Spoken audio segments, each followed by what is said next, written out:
Greetings everyone, my name is Brian D'Amico and I'm the Manager of Educational Services here at VectorVest. It's my pleasure to present your strategy of the week today for Friday, May 3rd, 2013, titled, What's Working Now? A Blue Chip Winner 11 Days in a Row. This week we'll cover three main things. First, I'll put together a list of 6 main reasons why we are still bullish right now, and we'll take a look at each one. The second thing we'll do is we'll review the method Todd Schaefer taught us last week to find the best performing searches.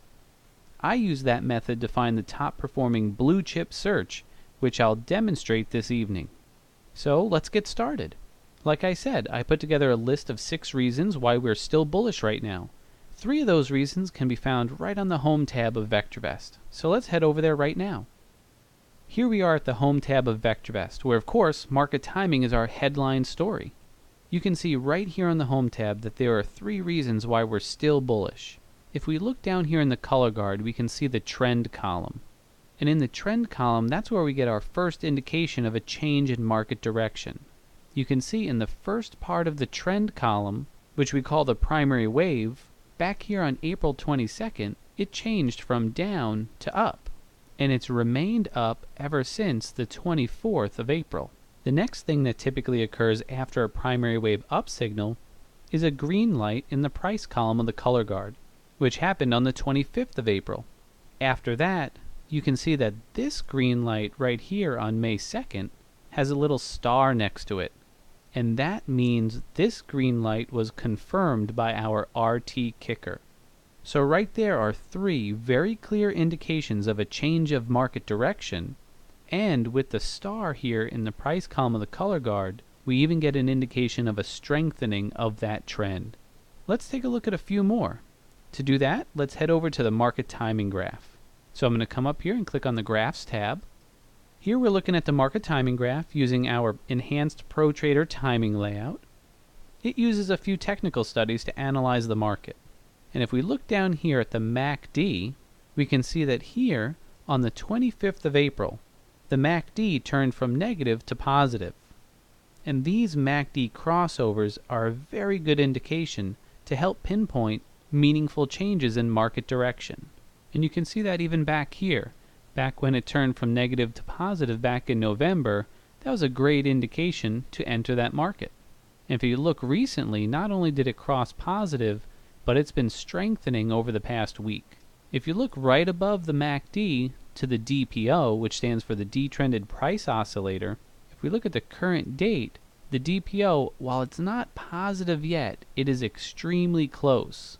And anytime the DPO turns positive after being negative for an extended period of time, that's a very bullish indication.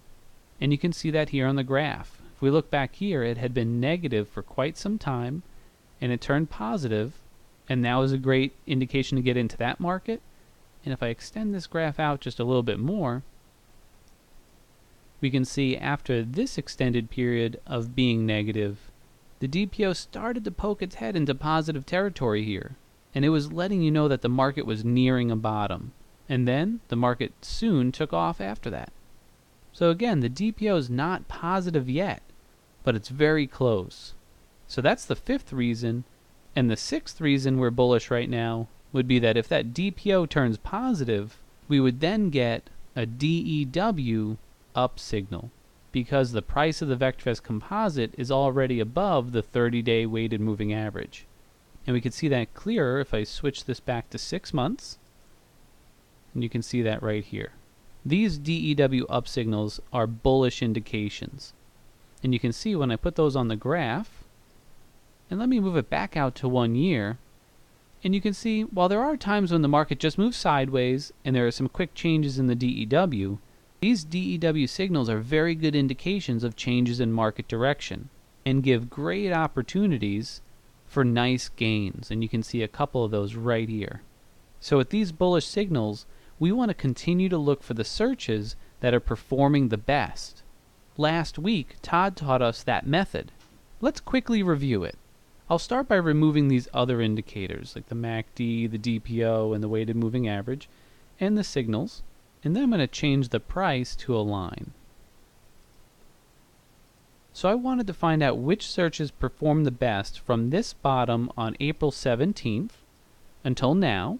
I also wanted to find out which searches performed the best from this market bottom back here on the 15th of November to the end of this upturn right here, the end of this up wave, which ended here on January 22nd. So if I knew which searches performed the best here and which searches performed the best here, I could compare the two lists, and then I'd have a nice short list of the top performing searches. To find out which searches perform the best, let's head over to the Unisearch tab. So click on Unisearch. Last week, Todd demonstrated the performance of the searches in the bottom fishing folder. At the end of his presentation, he recommended running the searches because you might not be comfortable trading the $1 and $2 stocks that many times get returned by those bottom fishing searches. That is what prompted me to do my research on more prudent to conservative searches. So I wanted to find out which searches performed the best from April 17th to May 2nd. To do that, I changed the date at the top here back to April 17th. Click OK, and then ran each search. So I'll start off with the conservative folder. I'll open that up and click on conservative. And all I did is run the search. Come over to Quick Test Top 10, and we can see that it's going from April 17th to May 2nd. And we can see in the results that we had an average gain of 5.49%. And we can also see how many stocks went up and how many stocks went down. So what I did is I created a little spreadsheet to track the results. So I'll just move this over here, and let me open up that spreadsheet. I'll just move this smaller, and I'll shrink it a little bit more, and then open up the spreadsheet. There we go. All I did was I typed in all the search names coming down this column here.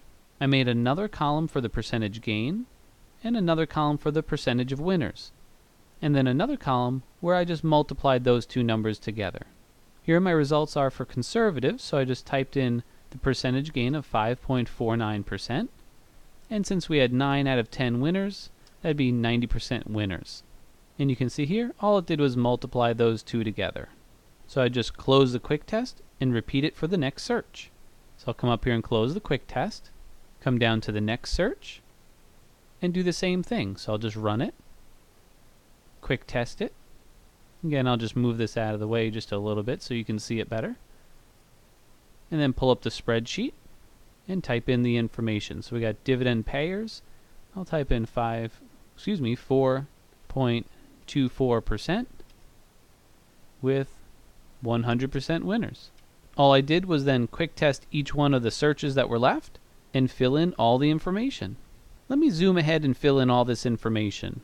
It would only take you about 5 minutes to do it on your own. And there we go.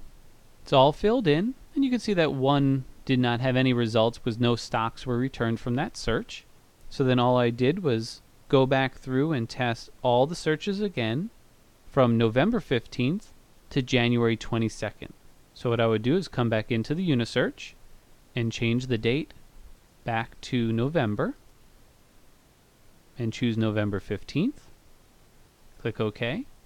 Run the search. Quick test it.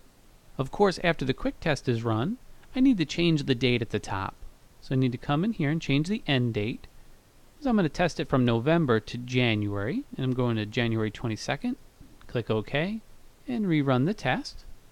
And then we'll just bring this up to the top again and shrink it down. And we'll pull back our spreadsheet here. There we go. And we just need to type it in here. So we got 7.46% gain with 80% winners. And at that point, I would just run all the rest of the searches and quick test them and type in the results. Once I did that, I needed an easy way to find out which searches performed well in both time periods. That being the case, what I did was I created this total column that you see here. In this total column, all I did was add this number to this number to get the total. So let me show you the end result. So here's our end result of all of the searches in the conservative and retirement folders put together. To recap, what we've done is we took the percentage gain, multiplied that by the percentage of winners, for the first time period to get this number.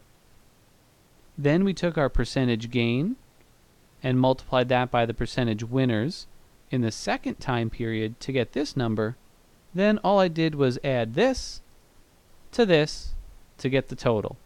Once I had the total, I just sorted all the searches by the total column. One thing I noticed when I was running these searches was that some of the searches only returned a few stocks. For example, Don's Dividend Dandies returned either 1 stock when I did it the first run, or 5 stocks when I did it the second time period. If I skip down to Premier Growth stocks and Rising Dividend stocks, those searches returned either 2, 3, 4, or 5 stocks, whereas the search Pale Blue Chips returned at least 10 stocks, and it still had great results during both time periods. So what I did is I took that search, and as Todd taught us last week, I wanted to make sure it consistently found winners no matter what day I bought stocks. I wanted to make sure I didn't just get lucky and find good stocks on the first day of each upwave. Well, let's get in there and take a look at that search, and I'll show you exactly what I'm talking about. So here we are back at the Unisearch tool, and I'll click on Pale Blue Chips. And the first thing I'd recommend you do is read the description of the searches. That way you can find out what the search does without even looking at the criteria. Here it says it finds stocks with well above average safety, or RS, and a growth rate above 10%. These stocks also have a safe dividend that has a growth rate over 10%. The stocks are sorted by VST plus YSG. This combines the power of VST with the power of our YSG indicator. YSG is the best combination of dividend yield, dividend safety, and dividend growth. The sort VST plus YSG brings the stocks with the best combination of VST and YSG to the top of the list. And if we look over at the search criteria, we can see all of that described here. We can see relative safety is greater than or equal to 1.25, and on a scale of 0 to 2, that means these stocks have a very good relative safety rating. Their earnings growth rate is greater than or equal to 10%. If we look down here, we've got a lot of dividend information. The dividend yield is greater than or equal to 1%. The dividend safety is greater than or equal to 50, and the dividend growth rate, as it said in the comments box, is greater than or equal to 10. And up here you can see that sort, VST plus YSG. So we're getting some really good stocks here. Not only fundamentally sound companies, but companies that pay a dividend and that dividend is safe as well. So let's run this search on April 17th. So let's change this date back to April 17th. We'll click OK, and let's just run this search. And we'll quick test the top 10. Alright, here we can see a 4.8% gain. 9 out of 10 stocks went up. But what if you missed the bottom? What if you didn't get in on April 17th? What if you got in on the 18th instead? Well, let's run it then. So we'll close that. We'll run this on the 18th. Run the search. Quick test again. Well, look at that. Almost 4.6%, and we still had 8 out of 10 winners. Well, what if you missed the 18th? Let's close that. Run this on the 19th. And run the search, and quick test again. Well, we're still over a 4% gain, and we still have 80% winners. What I discovered was that no matter what day you would have run this search, you would have had a winning group of stocks. Let me show you those results. Here you see the results for each day, April 17th, 18th, 19th, all the way through May 1st. Each one of those days resulted in a gain. And look at the number of winners that you had. You ranged from 70% winners through 100% winners. So you're not just finding one stock that made money, you're finding a high percentage of those stocks that are making money. Keep in mind, this search is not only finding higher priced stocks with very good fundamentals, but these stocks also pay a dividend. And I noticed the dividend yield averaged about 2%. Well, let's recap what we went over tonight. Tonight, we looked at how you can find top performing searches which are giving consistent returns. I highlighted a great conservative search called Pale Blue Chips, which is on an 11-day winning streak. And I recommend you check it out. I'd like to thank you all for watching and hope you have a fantastic weekend, and look forward to having you back next week at the VectorVest University. Good night, everyone.